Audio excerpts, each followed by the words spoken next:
that everything is working, we can bring in my MVC. So now, if we follow the model, let me open up my page. So we're doing OAuth 2.0, and again, I get in crap because of how I run this, how I do my paint stuff. So what we have here is we're going to have my resource, my authorization server, and we already created this, right? And this is a token bearer generates tokens, right? And so now if I'm an end user over here,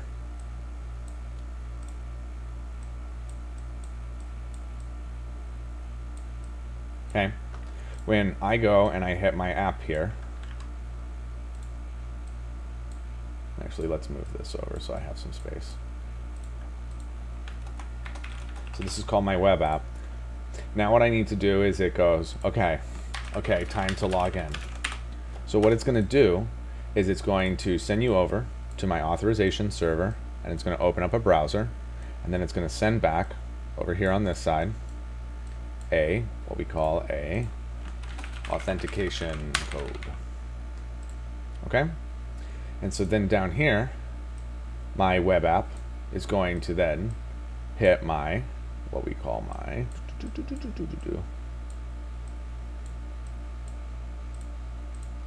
resource web API. And it needs to, well, hold on one second, this is a little bit wrong.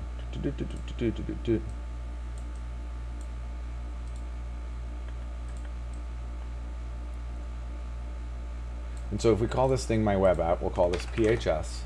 Now the web app is going to send over to here, which would be, in my case, the web API is going to issue the token. Okay, so this is going to be my token endpoint down here, right? And so the web app is going to push over that authorization code, and at the same time, or this authentication code, sorry.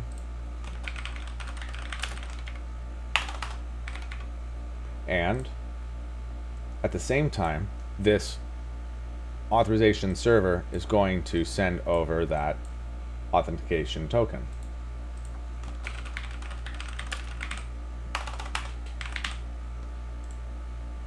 Sorry. Yeah, this is wrong. This is called authentication code.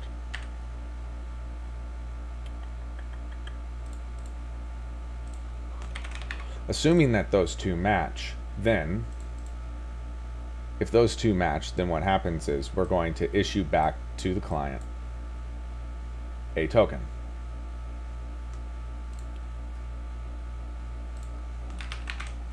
And this token will be used to hit our web API, our resource web API, right? Like that. That's fine by me.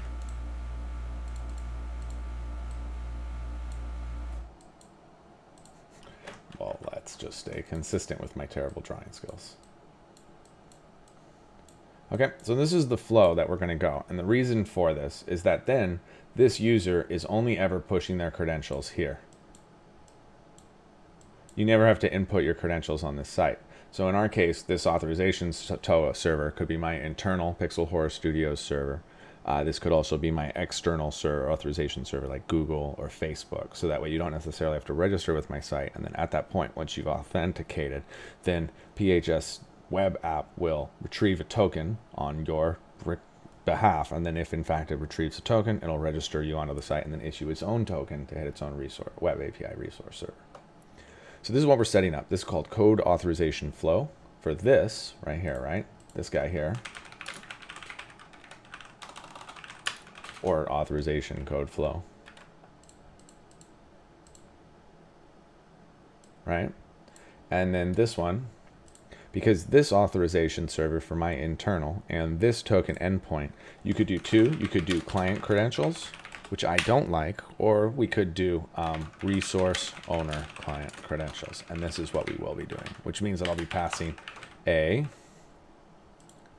client ID, client secret, and then also a username and a pass. So that's what we're setting up. So we set up this authorization server already, okay? We've already set up our token endpoint. We need to set up our web app at this point. And then our web API for the resource server, that's going to. Okay, so Be Willy 42 asks, hey, how's it going? So what exactly are you making or doing? I'm making a web app called alley.chat, and on it you'll be able to go in and log in with like your Twitch or your Discord or your live edu account, any of the different OAuth providers, and then you can route different messages from different RSS feeds to either your web browser or to a WebSocket or TCP stream. So it's kind of backend as a service model. Additionally, this has a Windows service, which is doing the routing, and then I'm going to be using it for my overlay and then also for different games. So it sort of makes up the entire infrastructure of Pixel Horror Studios as well as their web site. Okay, so now we need to import the existing project here, right? And I believe on my desktop, I already brought in my template here. So let's take a look. This is my template for SmartAdmin. Let's grab this.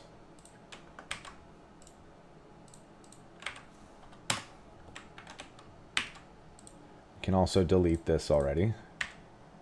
And then if I come here into companies, Pixel Horror Studios, and then it's called Visual Studio Projects, and then PHS, and then under my clients, and then my MVC, this is the MVC that we've gotten rid of. This is the one we're adding.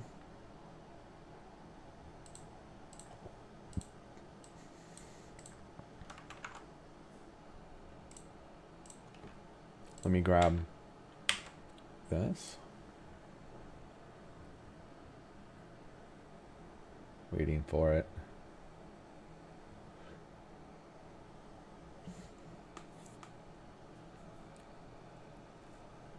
So my web API represents one client application, and I'm going to be using I'm going to be authorizing users onto my server and being given a token. Okay, so the web MVC will be having to follow the same model. Why did that not copy everything? There it is. Okay, so now I should be able to add the new project, and let's go ahead and add it.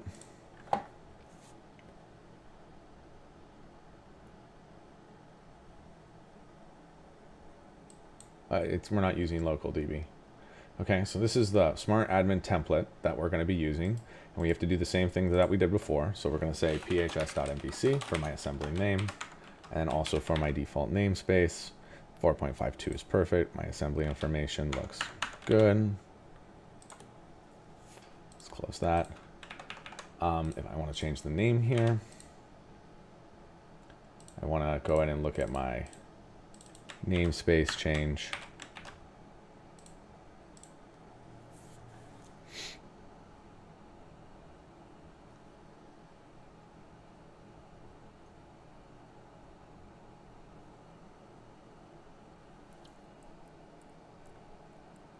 Now when push comes to shove, I'm going to have this on a separate connection string than the authorization server. Those are going to be separate, so the authorization server can be in its own database. So that should be fine. And now I want to open this up in File Explorer, and I need to delete the bin and the OBJ, and then I probably need to update the packages on this thing. So let's restore that, and then come up here to the MVC, and we're going to do an update package, and then we'll reinstall the current version, and it's called my project name phs.mvc. While this runs, I need to collect the connection string information. So that's here, as well as this machine key. I'm probably going to need that. My web API currently doesn't have a connection string in it, so that's fine. Let's add that actually here.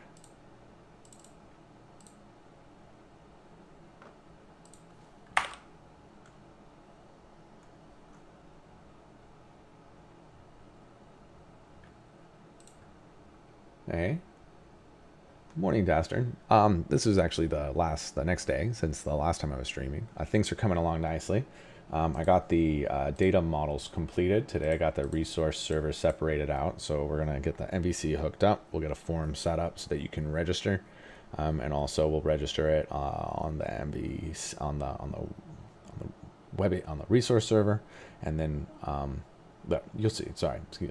What we're going to do is we're going to get our MVC set up, and then we're going to get it so when you log in on the MVC, it's going to issue out a request over to our authorization server. And then if that request is granted, and then you're issued a token, then you're actually going to be issued another token to avoid the cross-site scripting thing. Right on, says Dastern. Okay. So here in my web API, we got on my MVC, we need to do my default connection here is this one. We can get rid of this and this and this. And we can reformat that. And that looks fine. And now also, do I want to do the web API key? I don't want to do the web API key on this case, because this one is not going to explicitly use those tokens. This one is going to use, is that the case? Hold on.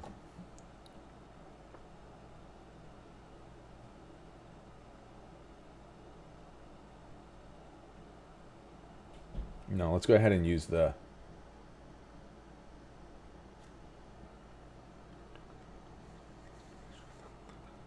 because we need to store the tokens in a database theoretically for this MVC, so I think that that'll be fine. Okay. So this looks fine, and then also it's going to be issuing the token, but it doesn't need to use the token because the web API is going to be issuing it. Okay, that's fine. So now this should be ready to rock, and I want to rebuild everything. It's nice seeing enterprise quality development being put to use. Thanks. I appreciate that. That's what I do for my day job too. So it's nice to be able to put the infrastructure in for myself, and then also work on my side projects and really get those into something cool. Appreciate the support. Make sure you check us out at the YouTube, youtube.com/liverdevtry. And these are going up there, and that's why there's no audio with them. Okay, we should be able to run this now. So let me set this as a startup project, and now we're going to run. So it's probably going to try to just use those same tables in the database. And we're actually trying to avoid that. Let me see here. Add Auth services class, add Auth, web API, Auth endpoints, create build, alley.chat. We already started to do this one. Create the client services, create that. Don't I have this separate? Implement the template. We're doing that. And then also, did I already say my separate out the redesign project? Okay. And then also we need to add in my other task here, which is a task, and it's going to be called decouple resource web API. And this is my Jira where I track my projects, where you've already decoupled this. Okay. And I come back here and I look at the, oops.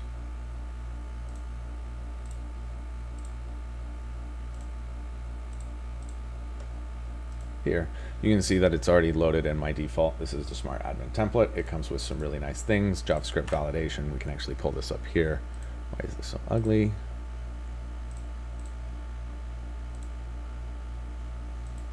So you can actually see that when this thing comes in, it has a number of different scripts on it. SmartAdmin theme. Oh, it's all minimized. Anyways, if we look at it unminimized, and we will here shortly, we can see that there's lots of validation in this page. So when we sign in, because it's an option of many different tools that I can implement, this is all just a fake dashboard. This is what it looks like. I can just add in all my different pieces as I need to. It has too many things in it that I won't use, like voice activation. This template I think I bought for $15, and I really like it. One of the things that I can do is I can just change the theme right out. So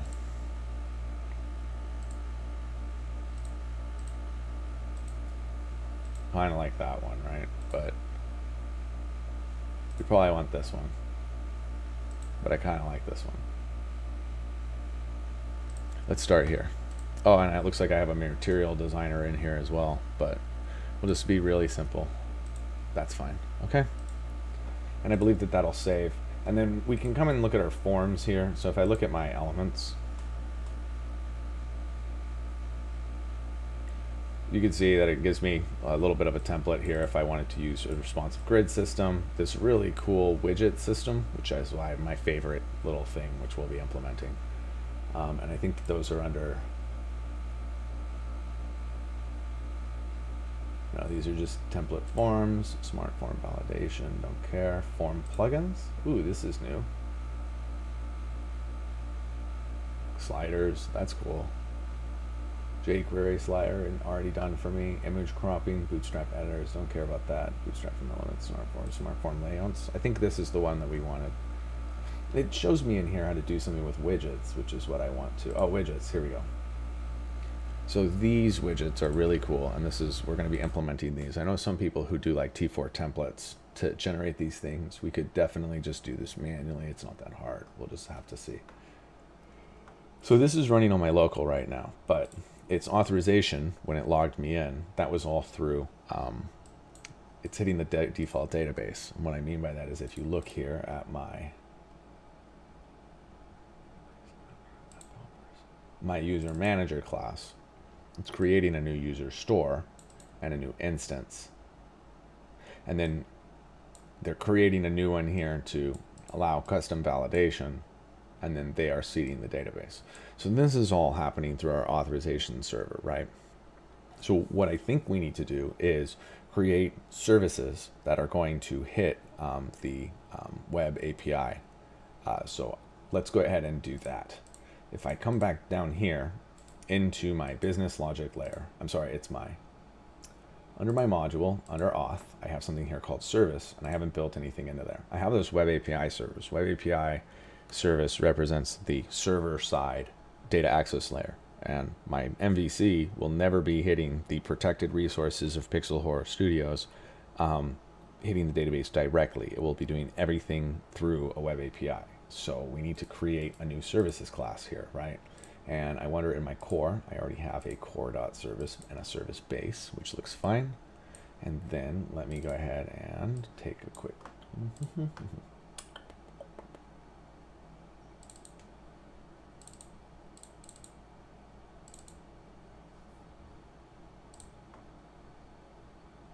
get a computer upgrade, Rome, says Metathias. No, I just added a fourth monitor. So I have 1, 2, 3, and 4. But other than that, same computer. Okay. We need to add now a services class. So we'll add a new project in here. We're going to put this under my... Okay. This thing is going to go as a C# class library for framework. I need to put this here in my modules, under my authorization, under my service. Well, it looks like at some point I already added one, so let's get rid of that. Oh wait, I'm in the wrong project. Sorry, this one's on my desktop. It's called streaming, and then it's called PHS, and then this one is under my modules, and then my auth, and then my service, and then my... No, I still have it here. Let's just verify that I'm in the correct folder, because I have this project in 2 places and I need to stop doing that. I need to get rid of the version that's on my desktop. So if I come in here and I look at my modules, under my authorization, under my service, you can see I already have this service auth.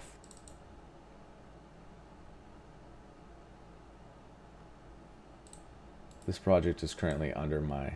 No, this is in the correct place.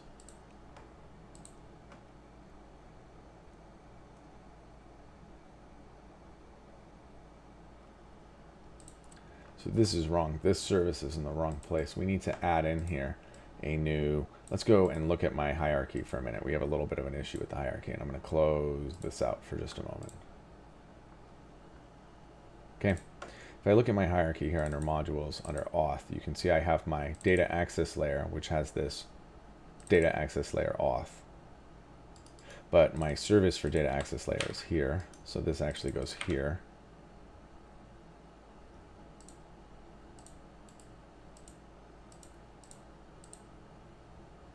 Why is this open? Oh, I need to close it in this.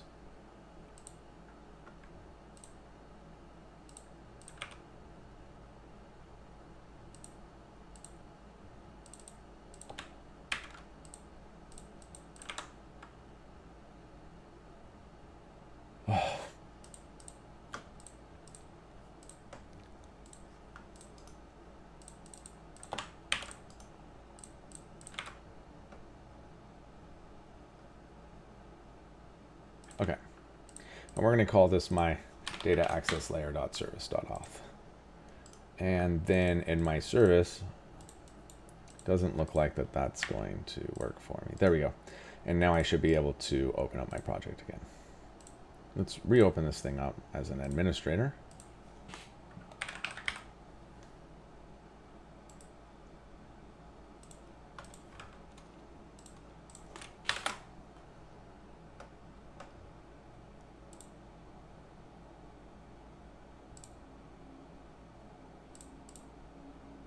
Okay, and then let me go into here real quick.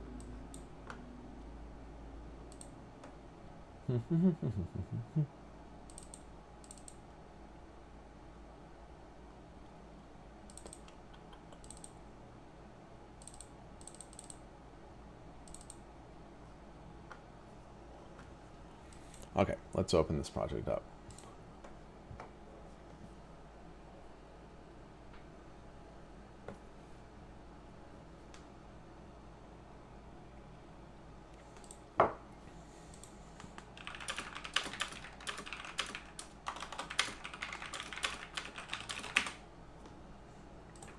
Okay. So I probably have this project that didn't load here, so let's load this one again. And remember, we moved this thing into the modules under my auth, under my data access layer.service. We want to change the name of this project here to the correct name. And then also these two, like that, and then this, and then we got rid of this one, and then over here this one came out, and then we had this like this, and then it was like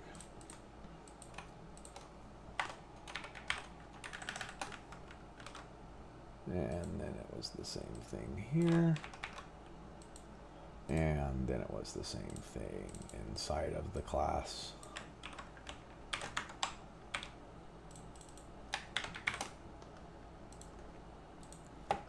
And then the same for the one above.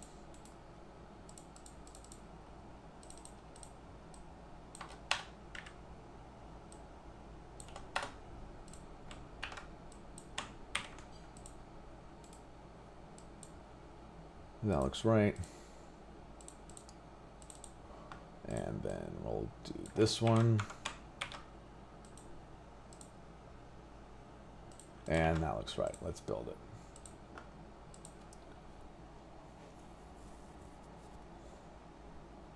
Okay.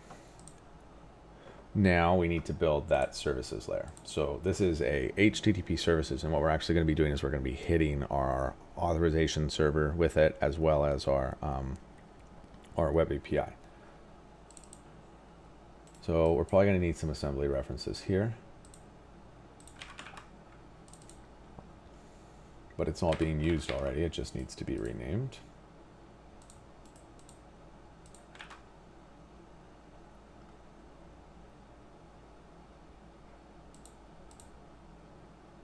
So this one here is in my simple authorization provider. So this is under my resource server, which is under my web API authorization. This one. We need to add a reference here. Come on, computer. Over here to my projects, and it's called my authorization data access layer. Let's add this one in. And we'll probably have most of it now. We have a few things here we need to add and probably remove.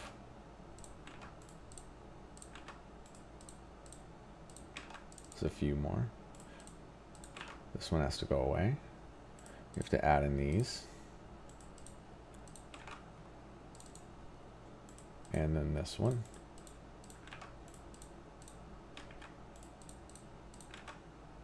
And that should probably do it.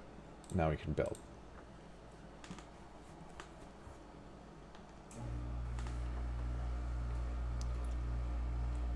All right, we're good.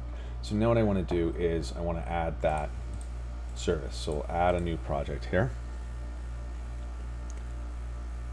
And this thing is going to be a new C# class library.net framework, and it's going to be under my modules, and then under my authorization, and then under my service. And we're going to call this my PHS dot auth. I guess it's, what are you calling them? Which way are you doing it? Hold on one second and make sure that I follow my pattern. Data access layer service dot auth. So it's back actually here, and then what's called my PHS dot service dot auth.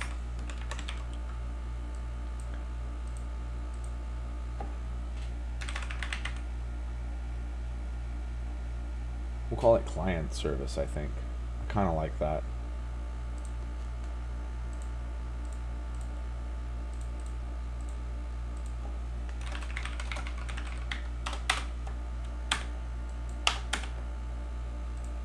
Okay, let's build it. And now what we need to do is our first class here is called our client services auth. It'll be a public class. I think in my core, under my service, we should have a service base, and we do. So this needs to inherit from service base, and then also iService base.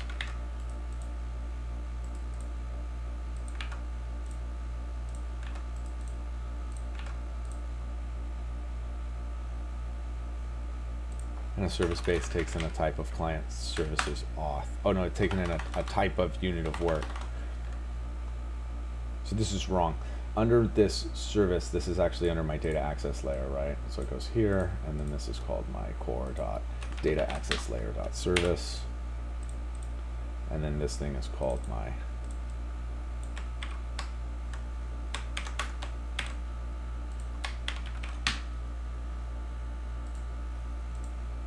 and then we need to change the name of this.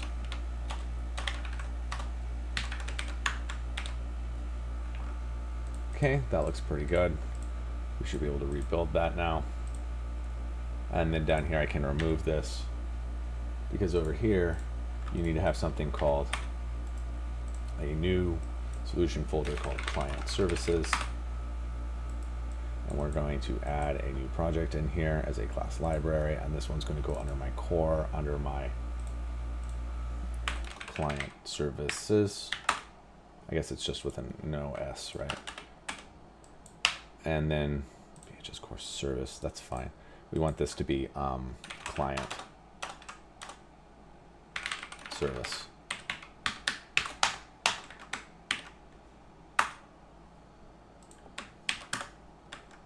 Like that. So this one is going to have a, what we called a, down here we called this thing having a base service base. So this thing is going to be a client service base, and it's just going to be an abstract class, and it doesn't have anything up here, and it'll be inheriting from client service base, which will be here. So this is called my client service base, and then we need to add in a new class here called it's an interface, and we're calling it my client service base. The reason I have to do this manually is because there is no properties in this one. Okay, looks good. So then back over here, under my client services auth, let me look at this real quick. Client services base with an S.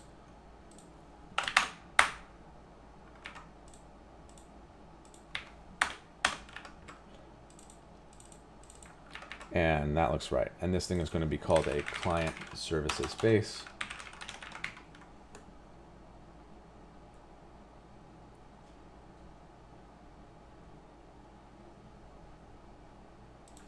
Thank you. Live EDU support. We'll take a look at that.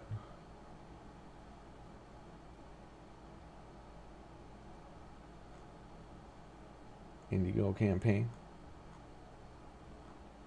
We'll take a look at that when I'm off air. All right. So we got our client service base here. add this reference. And then this was also called my iClient services base. And we need to have a couple of different things. The first one will be a public async task. And this thing is going to be, say, it's going to be like a get token, right? So when I look here under my library for my auth, under my requests, I don't have anything currently under here. So we need to have one here called my token client request. We also need to have another one in here called my token access request. And then we need to have another one in here called my token refresh request. So when I'm looking at these, my token refresh request, that needs to be from a base request, right? Do I not currently have that under my core lib, under my requests? You're calling it request base. We'll change that right now. Okay. And I think this thing is going to have an integer on it. And it's going to be a client ID. And then it's also going to have a string on it. And it's going to be called my client secret. And then it's also going to have a string on it. It's going to be called my refresh token. And I think that that's all that we get here. So this one, you're going to be, this request will take in a refresh token and retrieve a new access token. Right? Hey there, Shadow1356. It's going great. How are you doing today? My token access request here is going to be taking in a base request, and it's also a public, and then it also has on it a integer for a client ID. Oh, no client ID here. It's just going to be called a username, and then also a password. And I think I have something in here called data type.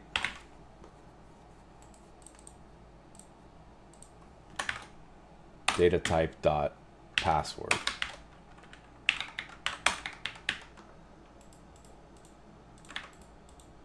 Okay. And then finally we have my client request here, which is a public, and that's also going to be a base request. And this one's going to be passing in a integer for my client ID, also a string for my client secret, also a string for my username, and then also a string for my password. Additionally, this is going to be of a data type called password.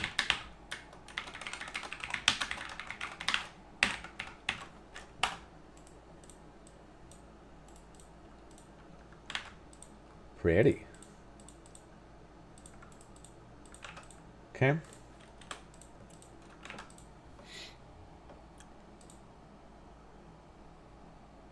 So that's looking good.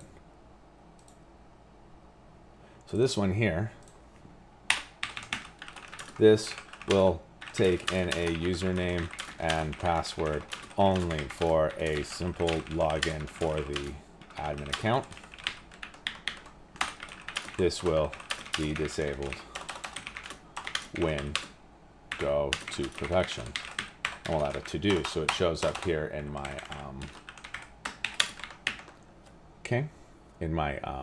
task list. That looks pretty good. And now we need to come back over here to my service layer, client services. And we had this get token, and we needed to be able to pass in a token client request. I'm going to call this a request. And remember, we had 3 of these, so we'll just override this 3 times with a token access request, and then also a token refresh request. Okay, we need to now have something down here, which is like a private async task called my acquire, like that. We're going to call this my acquire access token. This thing needs to be passing in my access token request, right?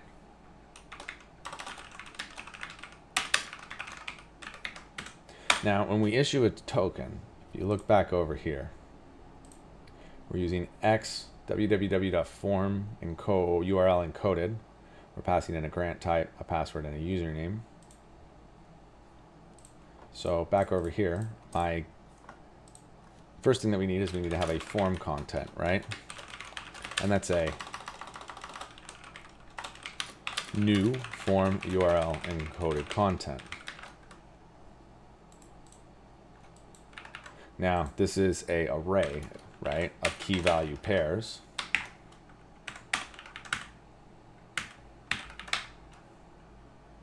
So to do this, what we want to have is a new key value pair.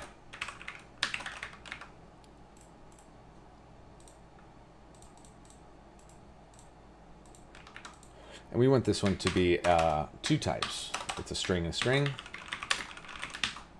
And then it needs to pass over the username, of which we're going to call my request.username.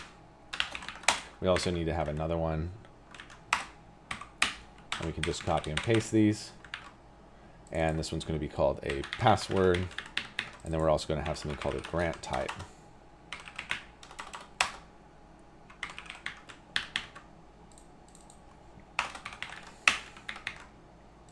And if you recall, this one was password. And then we need to have a new key value pair. Two more for this one, right? Because this one is a client request. So we have a client ID and a secret.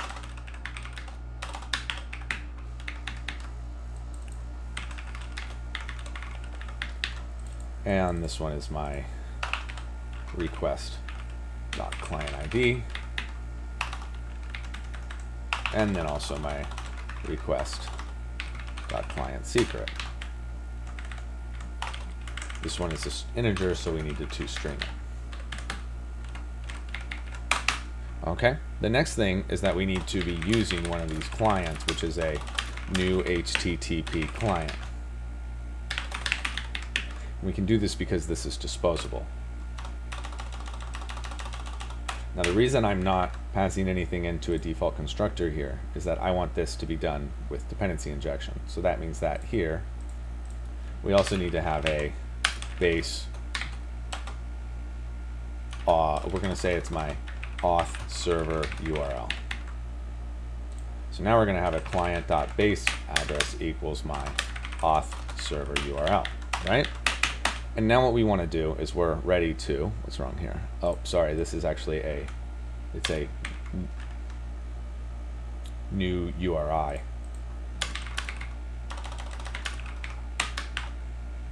Like that.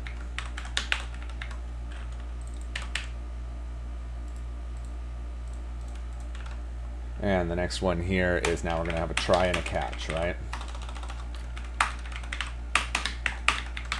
And now what we have is a default request headers dot accept. And the first thing we want to do is just clear them just to be sure. And then the next one is my dot accept dot add.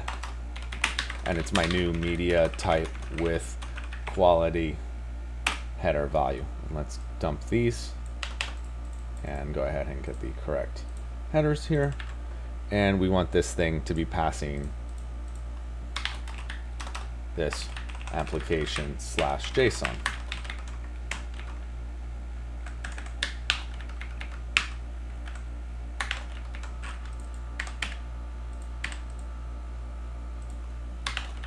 Right?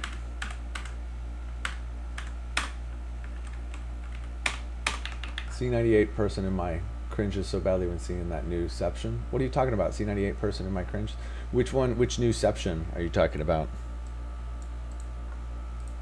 Okay, the next one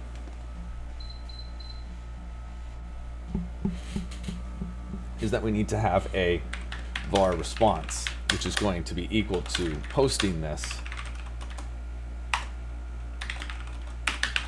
to my OAuth /token endpoint. And what are we posting is my form content that we wrote from above. And then we're going to get that token.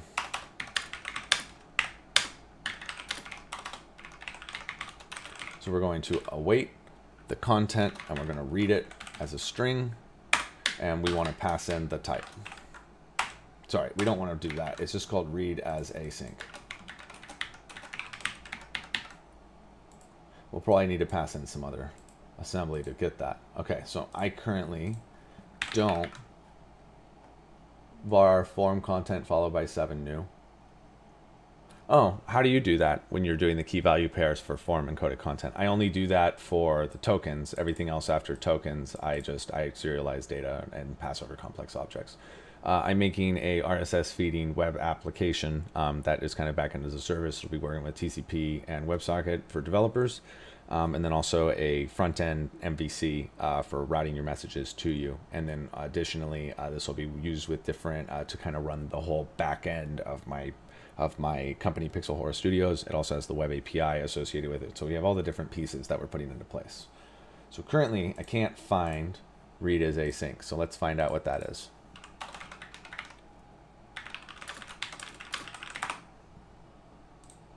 We're going to have to add in this.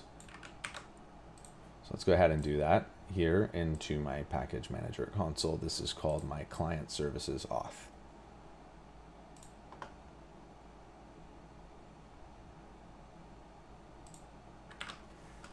Microsoft.asp.net.webapi.client. And now we need to pass in this. What, you're still not going to give it to me? Oh no, it's already found it. Okay. So what I need now is to get a type of my access token view model, I believe. Now, do I have that created? If I look here under view models, I have something called view model basic under my core, and then under my auth, I should already have this under a view model called my access token.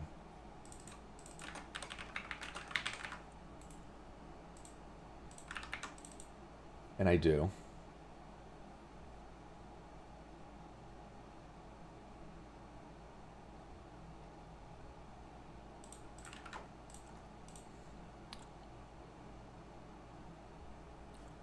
And then we're going to return that token.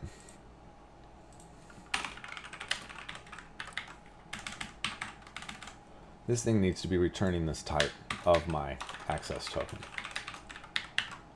And then down here, I don't know if we need anything for the catch except to just return null. Because we're not doing any error logging here, but we could throw a new one.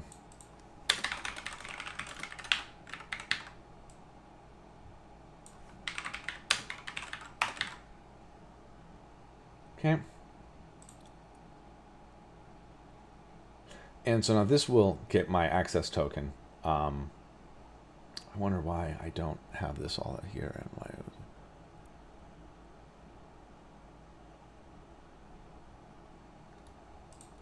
And so I guess what we can do is we can get rid of this, and then we're just going to say get token, and then we want to do this if my auth server URL, and remember we're doing a string.is null or white space. Then what we want to do is just return null. Okay, so we have a couple more of these to do, but we can just make it easy on ourselves now that we have the first one done, and we can copy and we can paste it. And now up here I want to change this to be a token access request. This one is a public. This one is a public.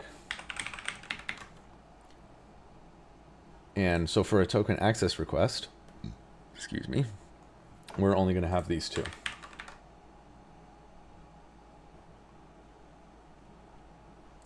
And for the last one, we're going to, this is a token refresh request. And if any of you are really familiar with token authorization flow, there actually are a couple of questions that I have for you, as I'm sure a lot of people have a lot of questions on this stuff. So just let me know if you consider yourself a subject matter expert. Make sure you click the follow if you haven't yet. Check us out, discord.pixelhorrorstudios.com. Also, all the videos are available up on YouTube/LiverDevTrying, so make sure you check those out. Thanks again, guys. Let's do my refreshed token, right? And then also this one's going to have a grant type, and then also a client secret, and a client ID.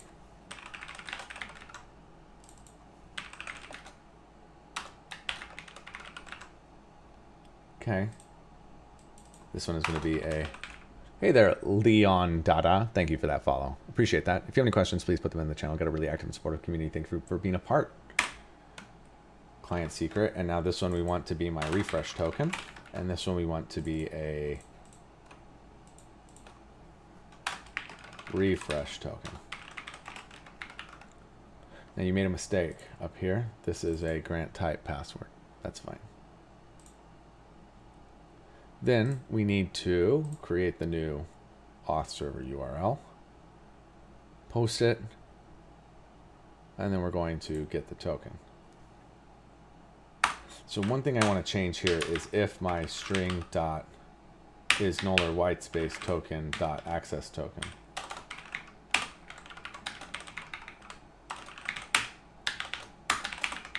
Let's change this to bearer token.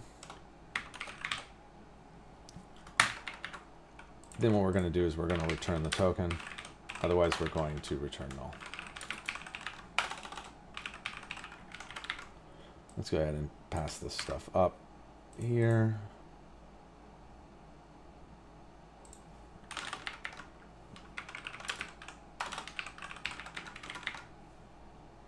And then this one. And I guess we could do some kind of a thing where we make it generic with these or something.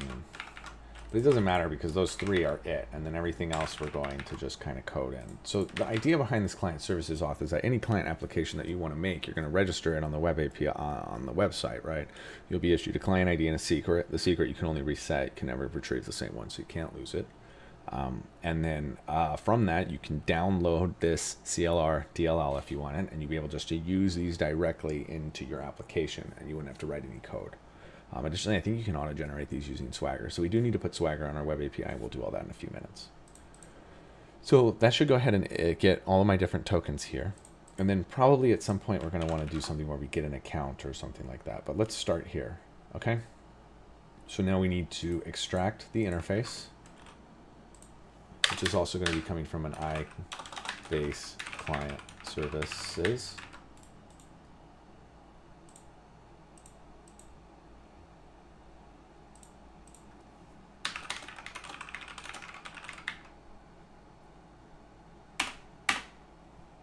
And then this one needs to be also a base client services. Like that. And okay. And now, back over here on my MVC. What we need to do is we need to have dependency injection on it. So we need to go and add in my MVC. We're going to install package. And this one is called my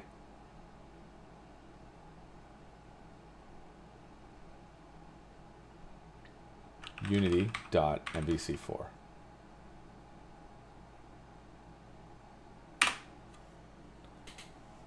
One second, I gotta fill up my coffee. Moment.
All right, sorry about that.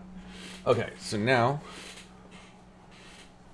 what we have to do is we added in my app start something called Bootstrapper, right? Bootstrapper is going to register my types here.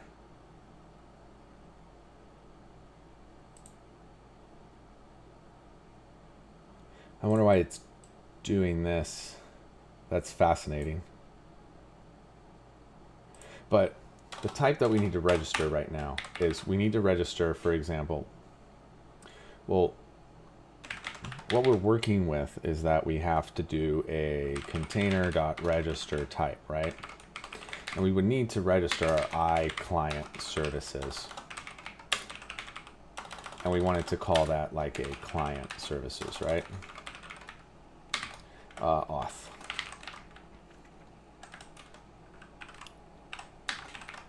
And now, theoretically, I could just inject that where I needed it, right? There's a problem. The tokens that I'm going to be using for this MVC, they have to... What's wrong?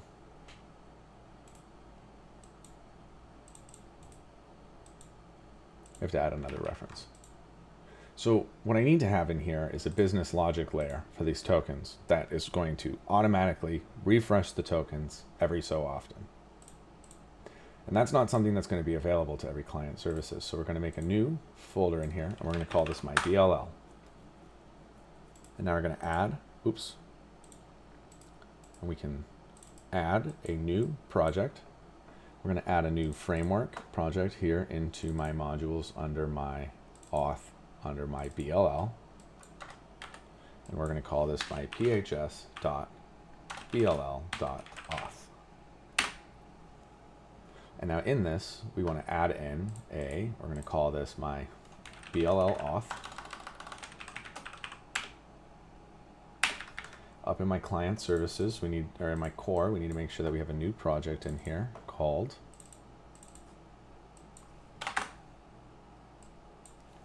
phs.core.bll. And we're going to name this my base BLL. And it'll be an abstract, and it'll also be inheriting from an iBase BLL, which currently doesn't exist because we need to add it as an interface. We're going to call this my iBase BLL, and this one will be a public. We need to remove all of those, and then we want to come back over to this class, and we want to rename this my base BLL. Now, that's done, so I should be able to, back over here, pull in my base BLL and then also my iBase BLL.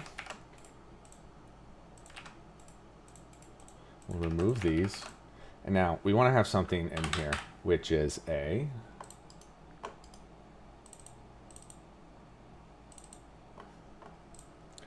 Let's see. Well, we need a couple of different things. The first thing that we need in here is a token, right?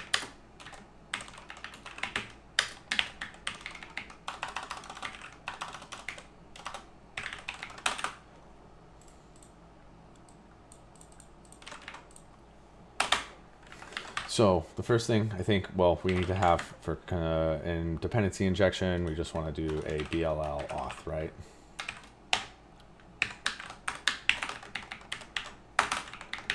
And now the next thing that we want to do is I think we need to have something called a public void start timer.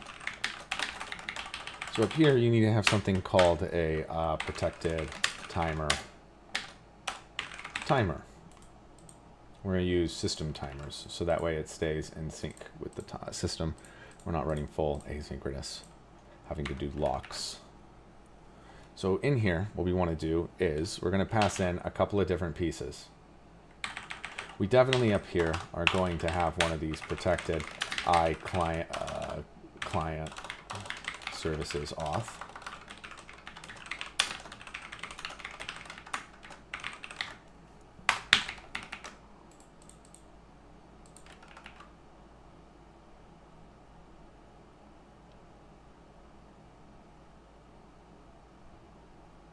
So we could do that just right here for standard inversion of control.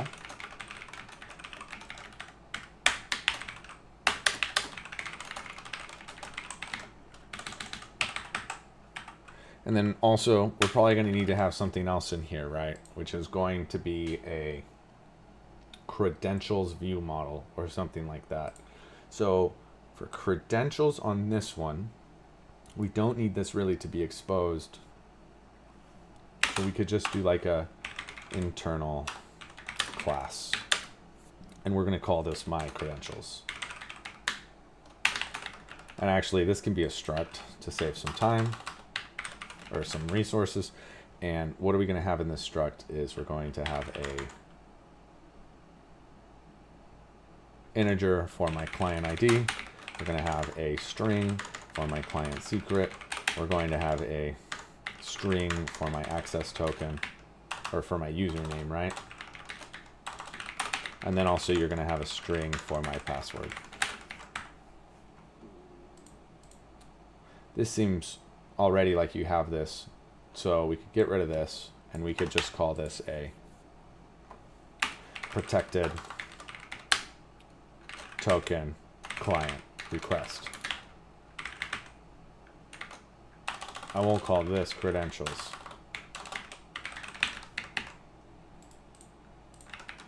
So you do need to pass this thing in here.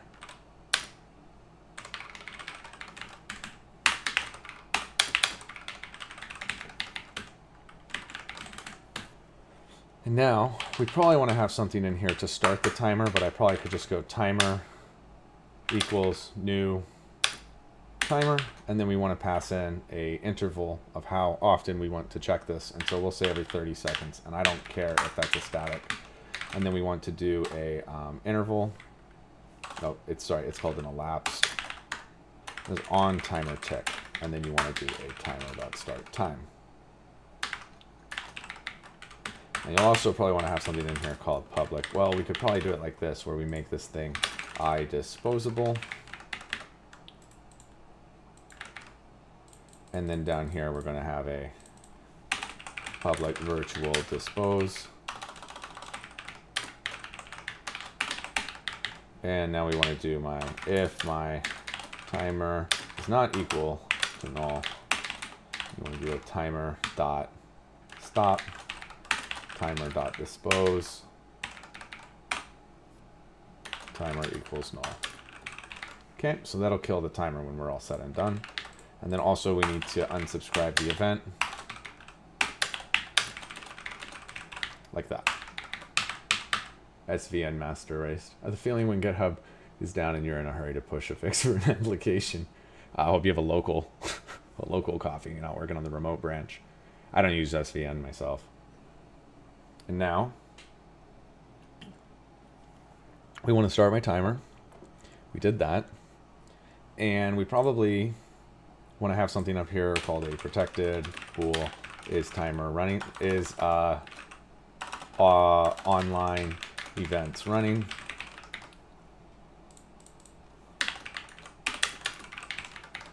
If my is online events running, then you want to do a bunch of stuff, and then you'll kick this back the other way.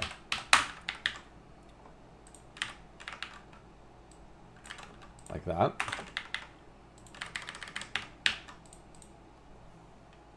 We have to fix locally, but need to merge it with master for the CD to trigger. Yeah. Oh, the continuous deployment. You guys have a bunch of automation to get it to deploy. I still have to do all that manually. I haven't really gone through the process of implementing it myself. Okay.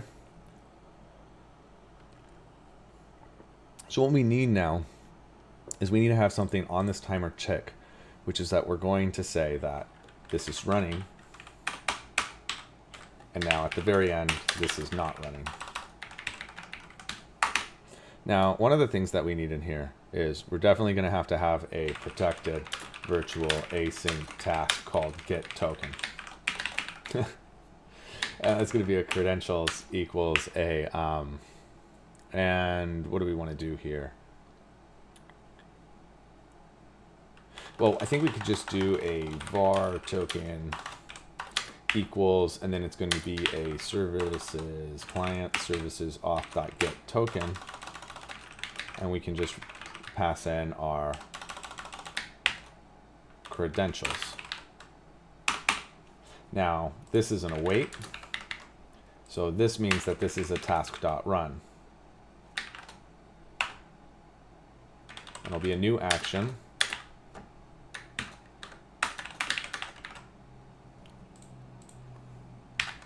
Sorry, I think it's just called async. And we want to do a, just like that.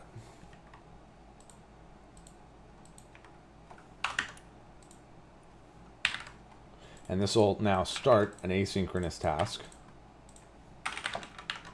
And we can go ahead and we can token equals await get token.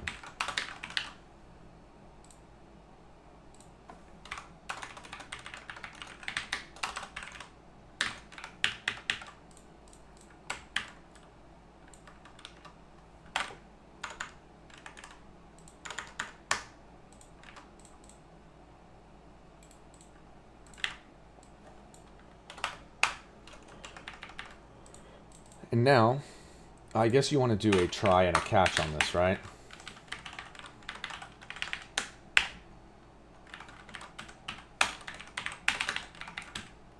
Like that.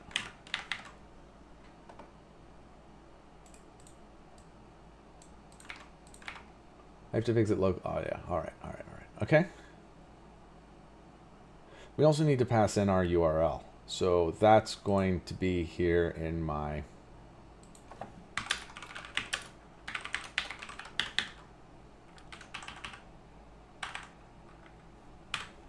So we'll add that right here. Protected string auth URL.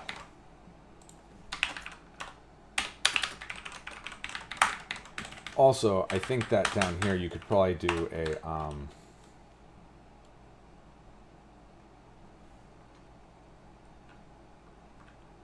on timer tick. And you could do this, and then you could do a new one of these.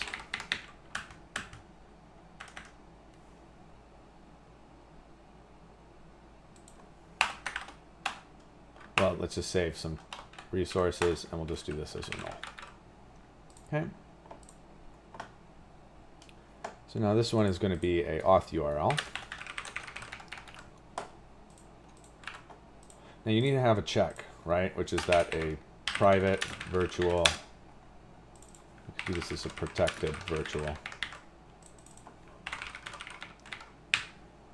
And what we need to do is a is access token required, and then also you'll need another one which is called your virtual is refresh token required. Token refresh token refresh.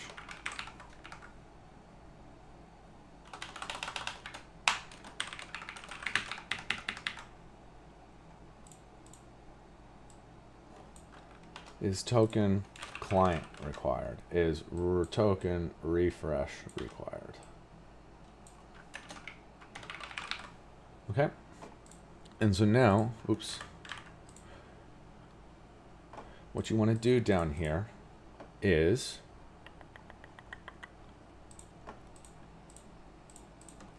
if my token is equal to null, then what you want to do is this is going to be a bool, right?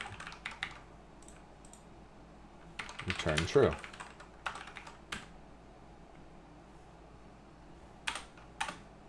If my string dot is empty or white space, then what you want to do is it's of your token dot bearer token return true. Or if my expiration time is equal to my date time, not parse, of my token of when it expires, right? And you want to do this to UTC. And now what we want to do, if my expiration time is less than or equal to my datetime.utc now.subtract, and we want to do the time span that represents from seconds of my token dot expires in divided by 2.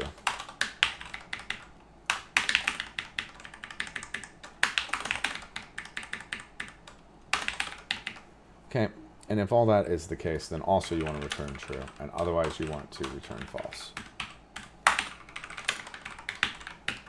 And we can save a variable here, like that.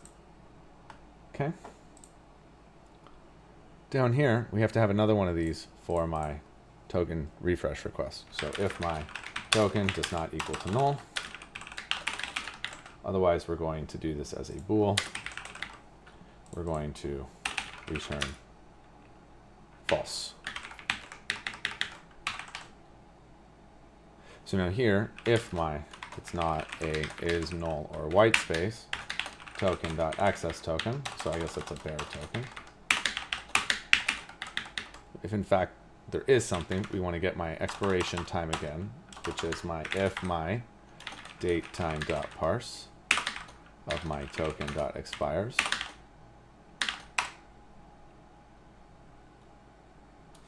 If that's less than my date time dot UTC now dot add seconds. From seconds again, we're adding in seconds again. So if my token expires is less than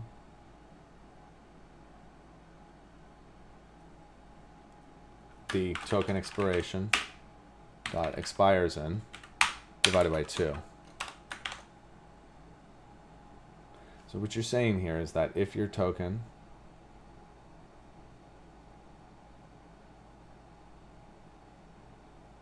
if the expiration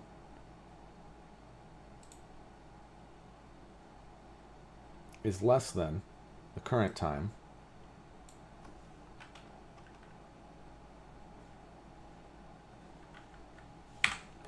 then you want to return true. Otherwise, you're going to return false. And then down here, we're going to add seconds here. So if the expiration time is less than this plus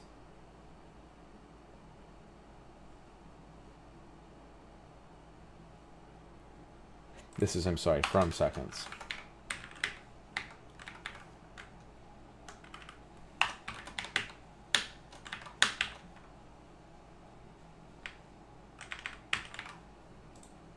Like that.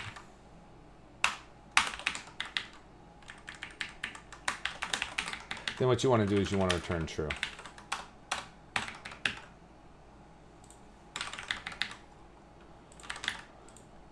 Now, one other thing that you want to do in here is you're going to want to add in a new folder called events. Are you a code master? What do you mean, Mook, Sep, A, BG? How are you doing today? Let's do an events here. Let's add in a new event handler class. And then also we'll add in a args. And we're going to have something in here called a base args. And then we'll have another one in here called my auth event args. So actually this goes in my BLL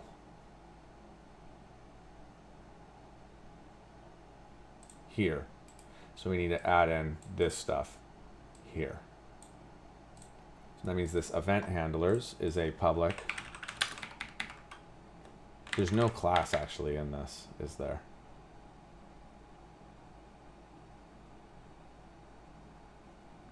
So just this base args.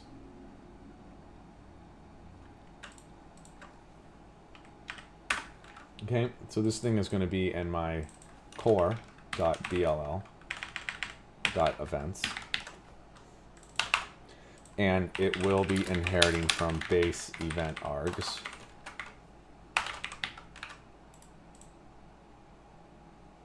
Or is it just called event args?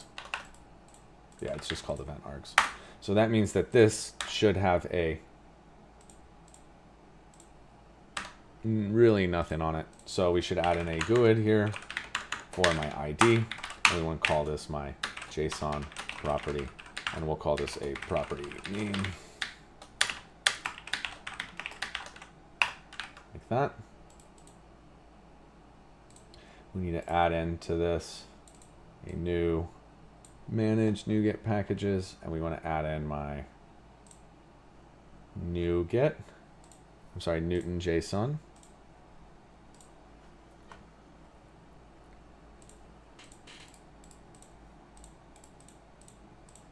And then this is always going to be equal to a new dot good. And then also we need to have a timestamp. It's going to be equal to my date time.utc now. And then also we want to do a JSON property here called property name equals my timestamp. Hello, fellow alien. Please tell me if you can translate that alien language you're writing in. Sure, this is C# that I'm currently writing in. How's it going there, Frostfire Official? If you have any questions, please pop them in the channel. Guys, if you haven't yet, please click the follow. Make sure you check us out, discord.pixelhorrorstudios.com. And if you have any questions, I got a really active and supportive community. All the videos are up on YouTube if you guys are interested in looking at any of the previously done work. So we're good there. And actually, this base args needs to be abstract, right? And so then down here, we now don't need base args anymore, but we do need this event handlers class. We're going to get rid of this, and we're going to say public. Hey, Frostfire Official, thank you for that follow. Very much appreciate that. Public, and then it's an event, it's a delegate void, and we're going to call this my auth event handler. And that's going to be passing in an object called my sender, and then also a auth event args, call it my E.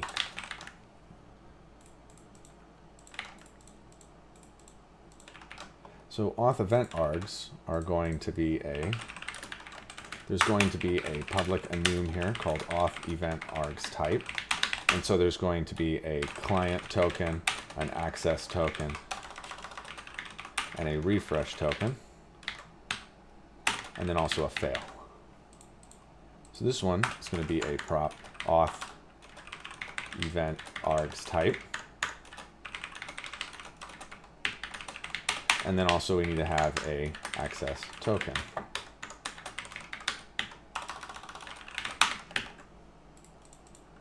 This needs to be inheriting from my base args. My bot's name is ali.chat. It's actually not currently running. We need to get the web MVC up, and we'll be doing that here in the next couple days. This looks pretty great.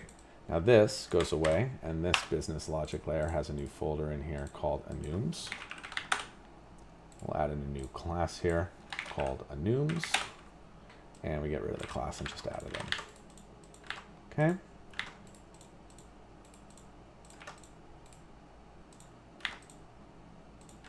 So now back all the way back over here. When you is your on timer tag here. When you get this token,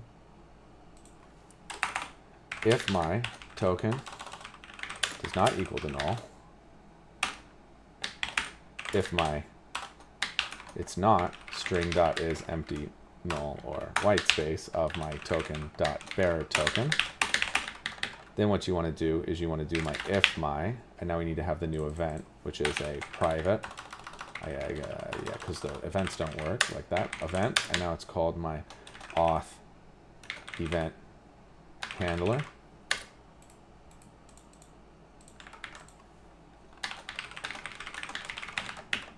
And then down here, if my auth event handler is not equal to null, then you want to do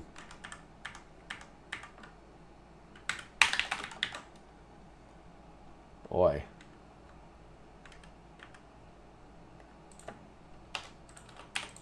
Then what you want to do is an auth event handler. And you want to pass over this, and then a new one of these. And what are you going to pass over is a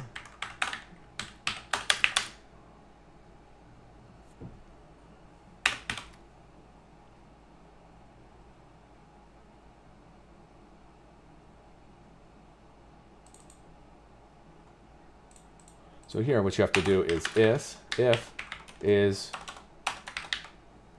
token client required, and if that is the case, then you're going to get your token here, and then you're going to fire this.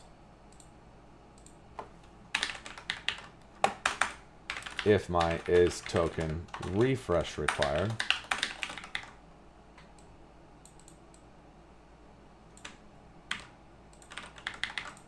then you're going to kind of do the same thing here. Just a moment, please.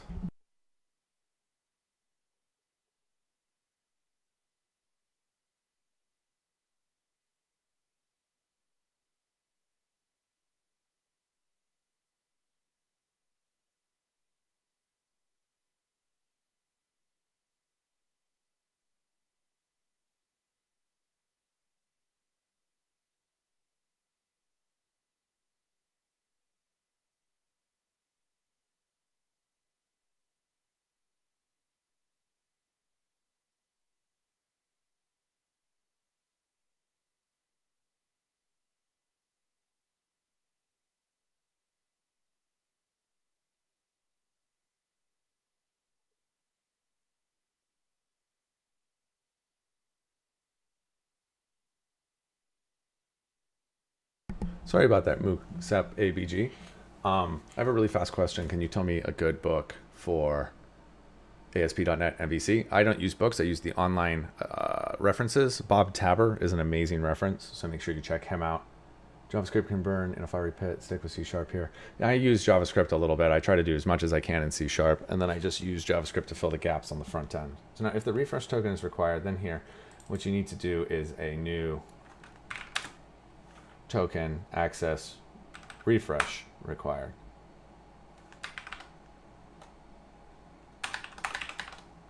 Now this is a little different because you have to make sure that your token is here first, and if it is, and then also your refresh token is not equal to null, then you want to do this.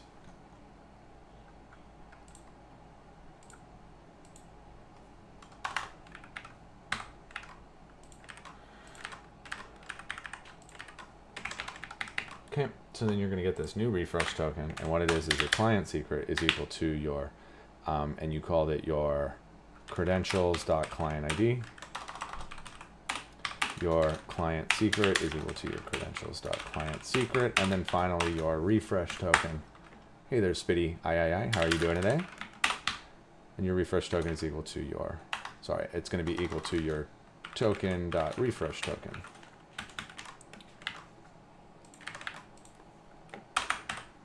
If token does not equal to null, and then also if it is not string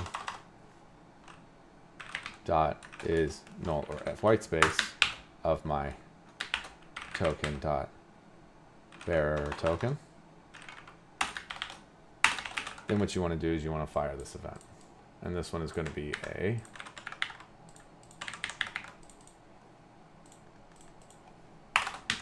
refresh token. This one up here wasn't an access token. This one here is a client token. You don't have access tokens in this thing. And now if this thing in fact catches and fails, you want to fire your new handler. And all you want to say is that this is going to be a fail.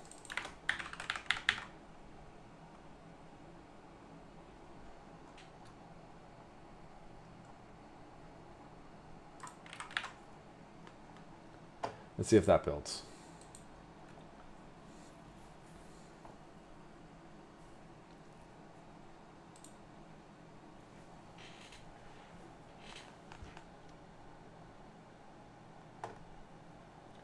All of this is up in my, well, we'll figure this stuff out here in just a second. Let's actually do it right now real quick. What is this saying?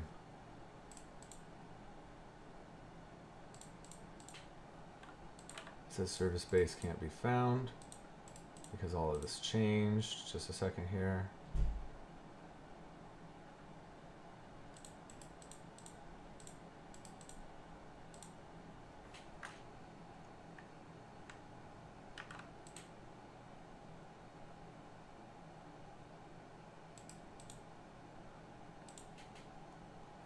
He's going nuts on me.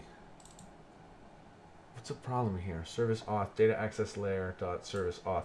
Okay, let's take a quick peek. It says it's not happy with my, let's just add these references all again.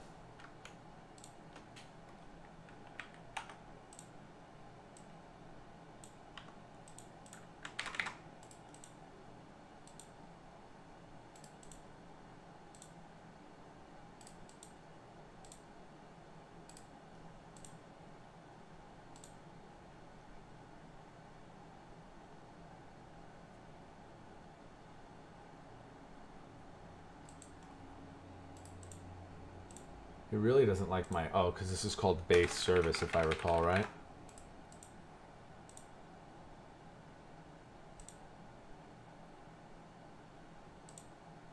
Under my core data access layer, you have something here called, oh my gosh, where did all my files go for this?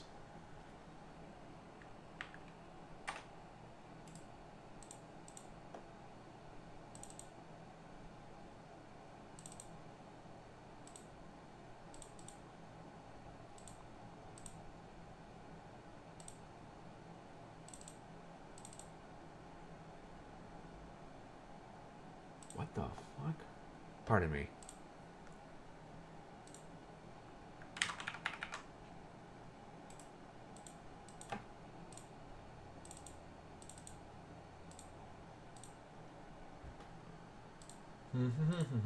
Just a second here while we try to debug this.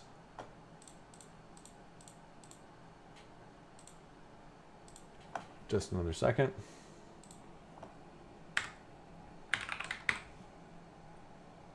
And the worst case scenario, we'll just pull those files from Git. I wonder why they went away. Probably something to do with my restructuring.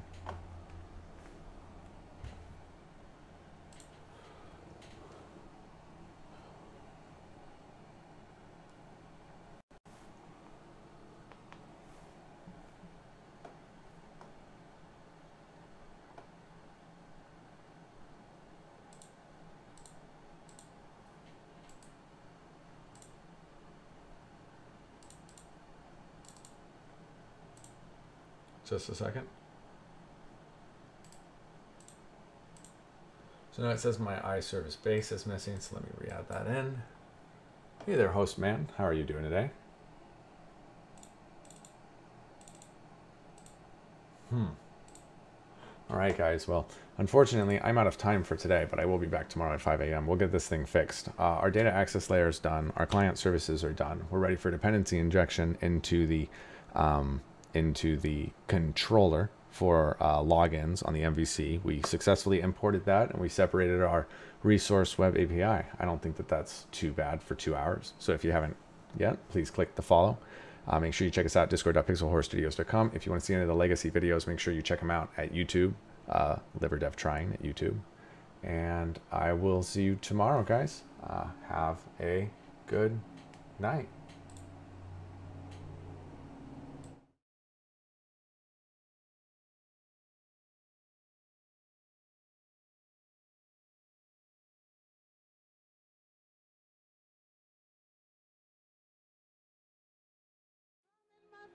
With his fingers, singing my life with his words, killing me softly with his song, killing me softly with his song, telling my whole life with his words, killing me softly with his song.